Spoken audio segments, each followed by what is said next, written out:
You can't really investigate yourself, lalo na kung, ikaw ang iniimbestigahan. Hindi po ako naniniwala na ang organisasyon dapat imbestigahan ang sarili niya. Hindi po ata tama yun. No? So, para ho sa akin, nagsalita na po ang Pangulo,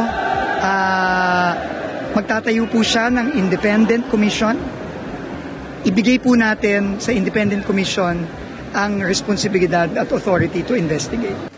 Nag-request din siyang ilagay sa Immigration Lookout Bulletin Order ang mga contractors ng mga palyadong flood control projects just so that they could not escape accountability. Kung may kinakailangan pang ipa-request ng lookout order sa mga susunod na araw at susunod na linggo, magdadagdag kami dito sa listahan to. Still ban yung mga napatunayan na merong ghost projects or substandard projects. Although, even if you ban them for life, what the frick does that really accomplish? They'll just create another subsidiary, they'll just create another company.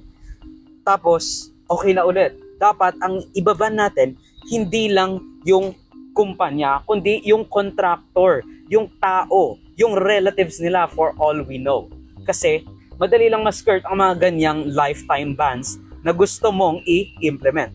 Mag-uumpisa po tayo sa blacklisting, disqualification, kasi yan po ay pwedeng gawin ng DPWH lang.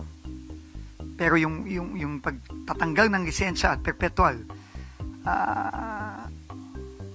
kung ako po, since nasanay na rin naman po ako nagtanggal ng mga lisensya ng mga driver, siguro magtatanggal tayo ng lisensya ng mga contractor.